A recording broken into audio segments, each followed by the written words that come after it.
we've covered up to this point the three things that activate the fight or flight response, which give us instant energy, and how that energy requires activation or action in order to then be neutralized.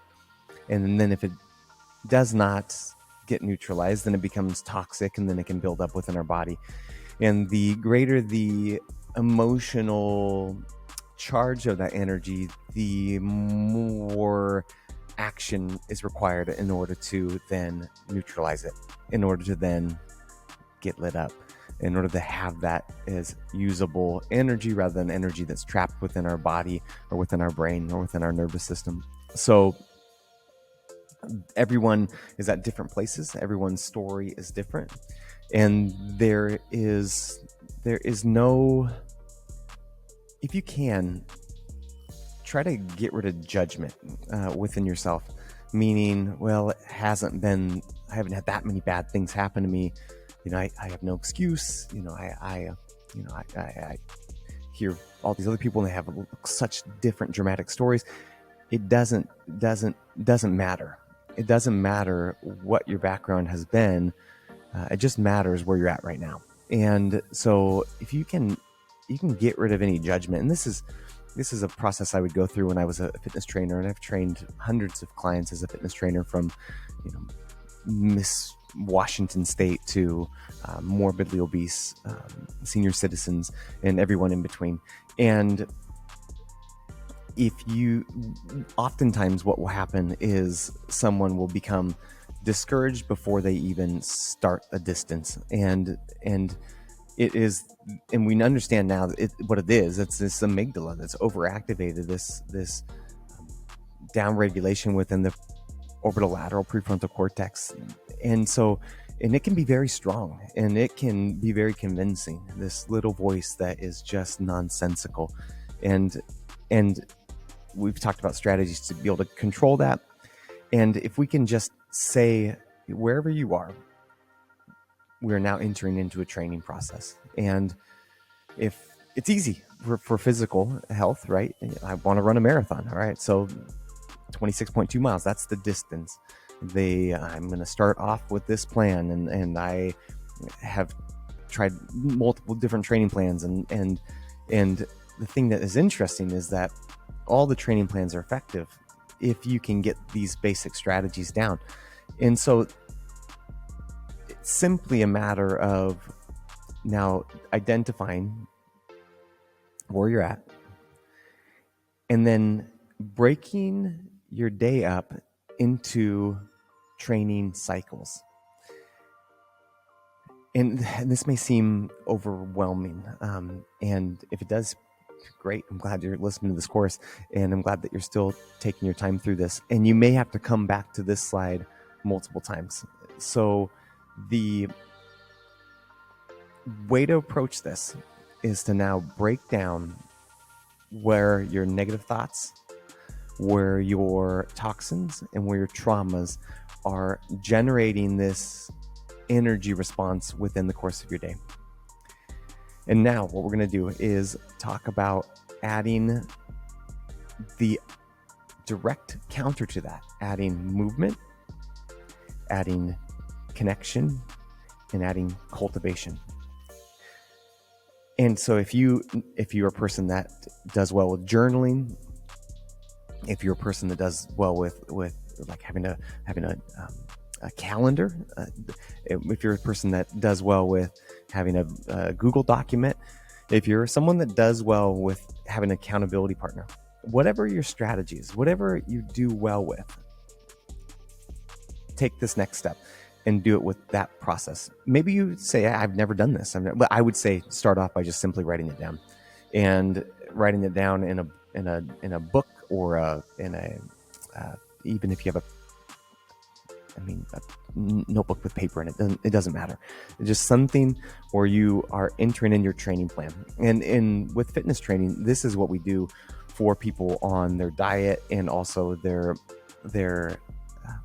exercise plans. So that may be the simplest way to do it, is you just have a daily thing where you are writing down your negative thoughts, you're writing down your toxins and your traumas.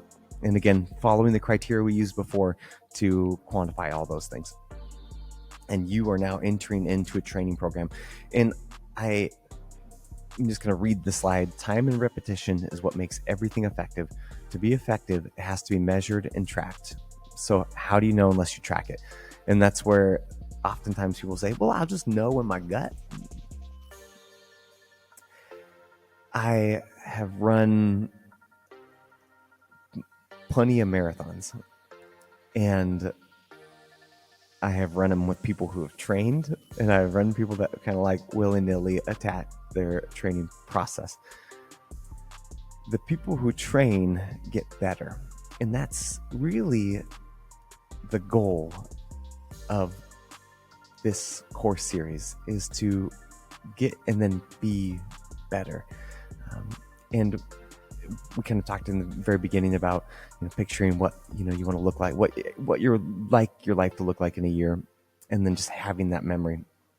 And that's what I would challenge you to do through this process is say, what would better look like for me, as far as energy levels, as far as focus, as far as clarity, whatever it is for you. And it could be a fitness goal. It could be, if I just want to get my energy up enough in order to then be able to lose a little bit of weight. For me, I had crippling anxiety that would just suffocate me to the point where I felt like I was dying. And so I wanted to not feel like I was dying. And so whatever it is for you, define that in the beginning. And, and as a fitness training background, there was one strategy that worked for the majority of my clients, and that was to have them take a picture of themselves in a bikini. And do it not on your phone, because if it's on your phone, it can accidentally get sent to somebody else. Okay, so do it with a camera or do it on your computer or somewhere where you can keep it for yourself. This isn't something that you need to share. It's not something that I'm going to ask for. Maybe in the future we'll do some kind of fitness challenge, but at this point, this is just for you, because there's going to be a couple things that you'll notice within yourself as you change. Because as you implement these strategies, what's going to happen is you're just naturally going to change into a different posture and a different way that you hold yourself. And so that first picture will be a good thing that you can go back to. And what I recommend is doing front and then side and back. And again, this is not about fitness. This is about being able to stop daily stressors from breaking down your body. It's about having life. Okay, so again, to recap, we're starting a training program. And if you are not training yourself, somebody else is training you. And I want to recap that. If you are not training yourself, somebody else is training you. And we see the byproduct of this now, generationally,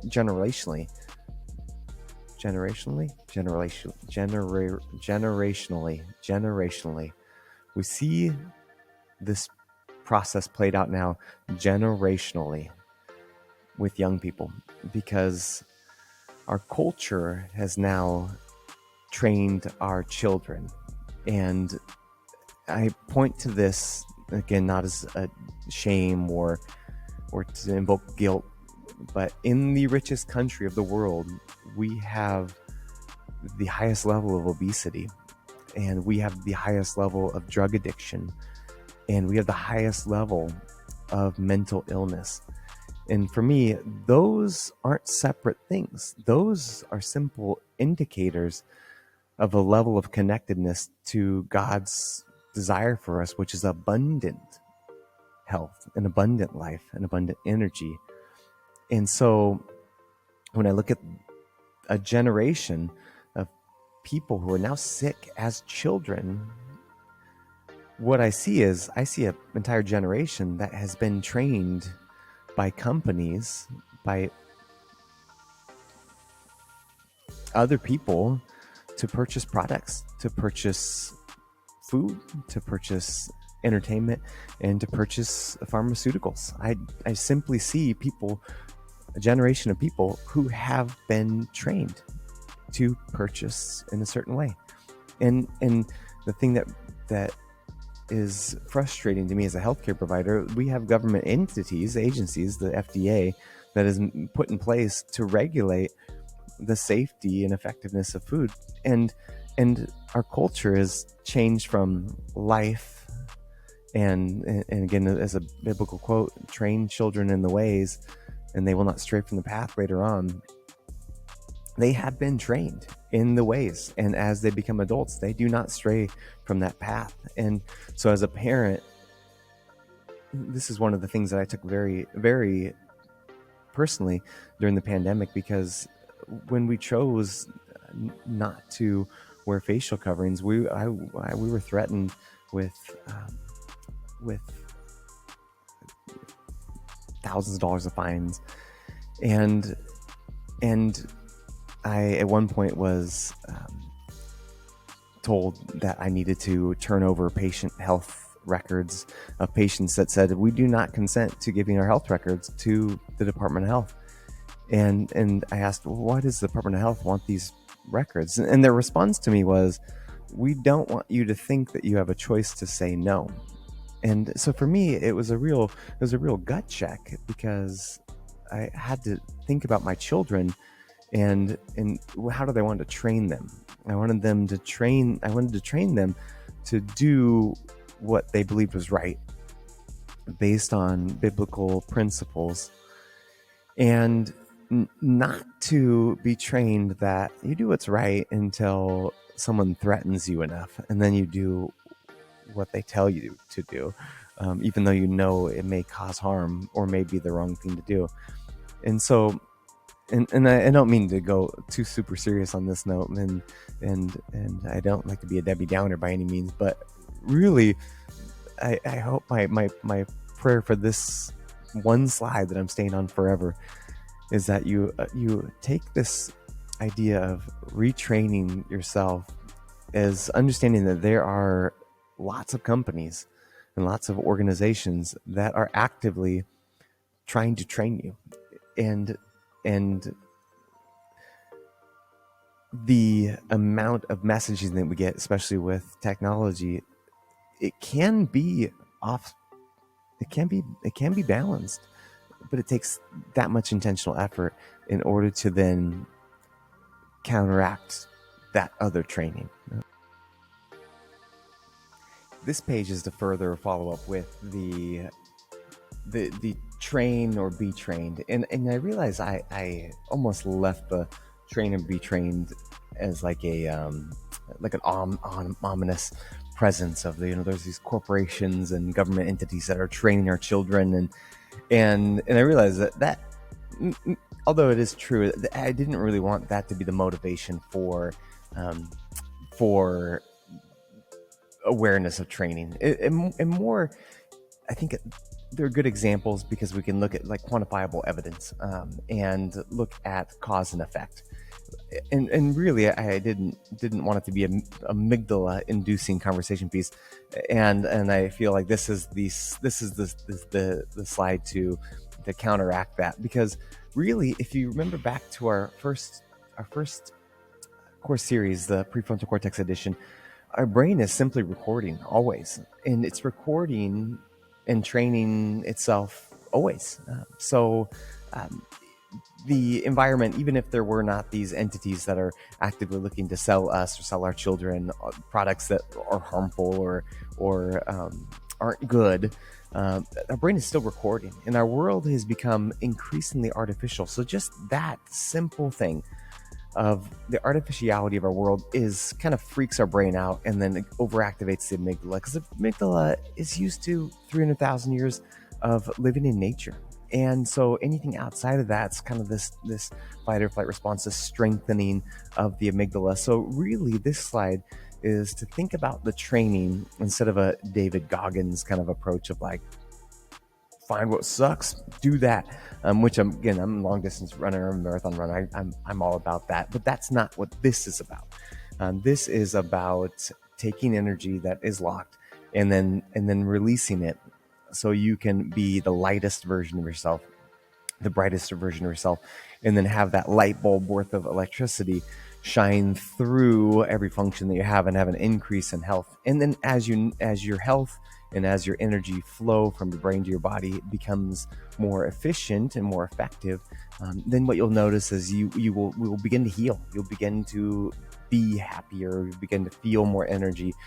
You will find yourself more in alignment with your core values, and you will be lighter. The world won't seem so heavy and won't seem so dim and dark. And you'll notice that too, because people will start to be drawn to you, and because of this lightness that you have, you will shine, for lack of a non-cliche way to say it.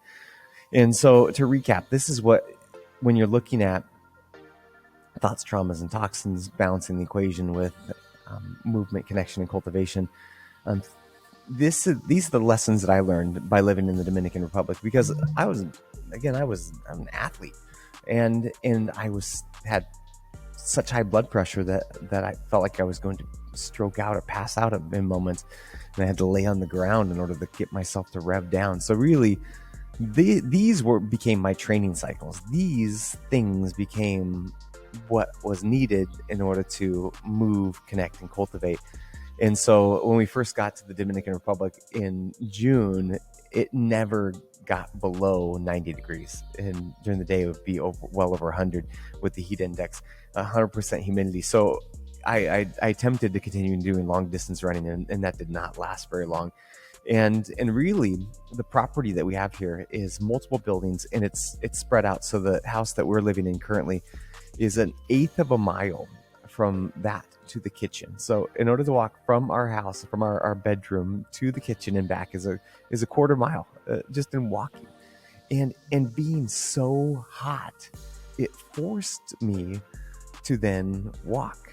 And so walking is an exercise in itself, if you can do within what I did, which is now, because it's so hot, so that there's no rushing anywhere, because you just fatigue yourself. I would fatigue myself by early morning, and I was not used to the heat. And so if you can look around and find things to appreciate, we talked about this, which is the next one, and find things to just think, wow. And again, this is in the background here is the Shalom Trail, which goes out through the jungle. And I just find myself looking at all the different plants, and just so unique compared to Washington State. And so that walking in itself was a exercise in mindfulness and presentness. And so that was the exercise that was needed for me. And so that counts in order to balance that equation.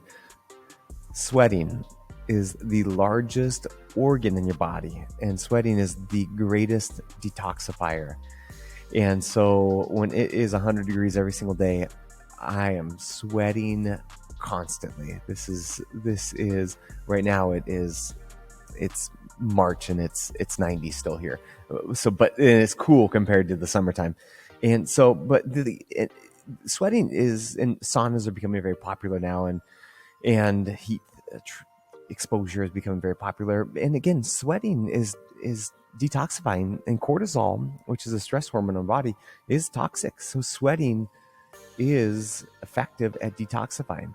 And then on the other side of the spectrum, freezing, being in a cold, stimulates that vagus nerve, which we'll talk about quite a bit more in that Vegas, what happens in Vegas series, which is the next series. And so being in cold stimulates that vagus nerve, accelerating the energy transfer. And so and just wrap your mind around this concept, that what our body is used to is normal. And when I say our body, what I mean is our species that's been around for 300,000 years. And really, like, it hasn't been that long since we've had climate controlled environments, right? We would, and I forget when electricity was invented, but I think it was early 1900s. So it really has only been about 100 years that have been climate controlled. What would be normal for our body is to have variations in temperature from the day to nighttime and then from season to season. So that is normal. So, and I think that's why a lot of the new cold therapy, heat therapy, exposure therapies are showing that have such a tremendous benefit, is that our body's meant to have these back and forths from different temperatures. And so when you are thinking, okay, well, I got to go for a walk, but it's cold outside. It's like, heck, you just doubled it up right there. Because if you go outside in the cold and then come back inside the warmth, that in essence is also giving your body a healthy neurological workout. And then eating. Did it grow right now from here, or is it an animal from here and right now?